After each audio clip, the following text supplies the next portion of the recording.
ఇది బాల కార్మికుల వ్యతిరేక దినోత్సవాన్ని ఈ రోజే ప్రతి పిల్లవాడు బడిలోకి వెళ్ళాలనేటువంటి ఉద్దేశంతో ప్రభుత్వాలు కూడా ఈ రోజునే నిర్వహింపం చేయడం అనేటటువంటిది చాలా సంతోషించదగ్గ విషయం అని చెప్పి మరి రెండు కలిసి వచ్చేటట్టు తెలిసేటట్టు ఏర్పాటు చేసినటువంటి ముఖ్యంగా ప్రభుత్వాలకి మరి ఈ కార్యక్రమాన్ని ఇంత బాగా ఆర్గనైజ్ చేసినటువంటి డిసిపిఓ గారు రమణ గారు ముఖ్యంగా ఆయన మనం అందరం మెచ్చుకోవాల్సిన అవసరం ఉందని చెప్పి నేను సభాముఖంగా మీ అందరికీ తెలియజేస్తూ ఆయన ఈరోజు ఎస్సిపిఎస్ మెంబర్గా శ్రీకాకుళం జిల్లాలో ఇవాళ మార్నింగ్ వచ్చిన దగ్గర నుంచి ఇక్కడ ముఖ్యంగా మరి అరసవల్లి సూర్య భగవానుడి దర్శనం చేసుకుని మరి ఆరోగ్య ప్రదాత అయినటువంటి వారి యొక్క దర్శనానంతరం ఈ జిల్లాలో పనిచేస్తున్నటువంటి ఐసిడిఎస్ సెంటర్ స్టాఫ్ మొదటగా సందర్శించడం జరిగింది మార్నింగ్. తర్వాత చిల్డ్రన్ హోమ్ కూడా విజిట్ చేయడం జరిగింది. అలాగే ఏదైతే మరి శిశు గృహం ఉన్నదో అక్కడ కూడా ఉన్నటువంటి పిల్లల యొక్క పరిస్థితులు స్థితిగతుల మీద కూడా వారితో మాట్లాడడం జరిగిందని చెప్పి నేను సభాముఖంగా మీ అందరికీ తెలియజేస్తున్నాను. మరి దాంట్లో భాగంగానే ఈరోజు ముఖ్యంగా ఈ బాల కార్మికుల వ్యతిరేక దినోత్సవం ఏదైతే 0 to 14 సంవత్సరాల పిల్లలు కానీ అక్కడి నుంచి 18 సంవత్సరాల లోపు ఉన్నటువంటి మైనర్ పిల్లలు ఎవరైతే ఉన్నారో ఈ బాల బాలికలు అందరినీ రక్షించుకోవాల్సినటువంటి బాధ్యత సమాజం మీద, ప్రతి తల్లిదండ్రుల మీద, ఆల్ డిపార్ట్మెంట్స్ ఏ ప్రభుత్వ రంగ సంస్థలో పనిచేస్తున్నా ఆ సంస్థలన్నిటి మీద కూడా ఉందని చెప్పి నేను సభాముఖంగా మీ అందరికీ తెలియజేస్తున్నాను. దాంతో పాటు ముఖ్యంగా ఎన్జిఓస్ ఎవరైతే స్వచ్ఛంద సేవా సంస్థలు గ్రామాల్లో మరి గ్రామీణ ప్రాంతాల్లో పనిచేస్తున్నటువంటి అనేక సంస్థలు వేళ మనం చూస్తూ ఉన్నాం. వారందరూ కూడా పిల్లల మీద అనేక కార్యక్రమాలు చేయడమే కాకుండా ప్రజల్లో అనేక రకాలైన అవేర్నెస్ ప్రోగ్రామ్స్ తీసుకొస్తున్నటువంటి పరిస్థితులు కూడా మరి మన అందరికీ తెలుసు. దీంట్లో భాగంగా ఇందాక మన జడ్జి గారు హరిప్రసాద్ గారు హరిబాబు గారు మరి ఆయన జడ్జిగా ఈరోజు సమావేశంలో రావడం ముఖ్యంగా పిల్లల యొక్క స్థితిగతుల మీద, పిల్లలు ఏ రకంగా ఆలోచనలు ఉంటాయి, పెద్దవాళ్ళే కాకుండా పిల్లల్ని ఏ రకంగా వారిని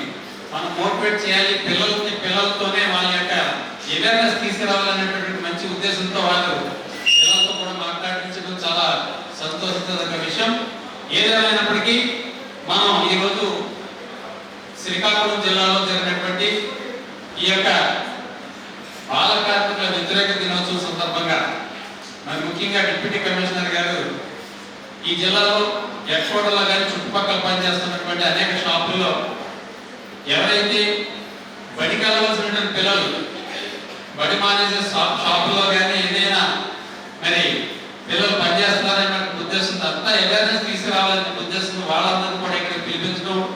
ఈ యొక్క మంచి అవేర్నెస్ ప్రోగ్రామ్ క్రియేట్ చేసి మరి చేయడం చాలా సంతోషంగా విషయం అని చెప్పి నేను ఈ సభాముఖంగా మీ అందరూ తెలియజేస్తూ మరి దీంట్లో రమణ గారు ఎన్జిఓ అలాగే ప్రసాద్ గారు కూడా కొన్ని విషయాలు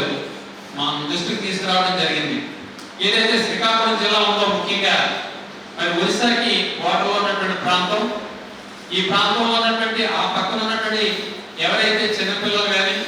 మరి మైనర్ పిల్లలు మన జిల్లాలోకి శ్రీకాకుళం కానీ చుట్టుపక్కల ప్రాంతాల్లోకి వచ్చినప్పుడు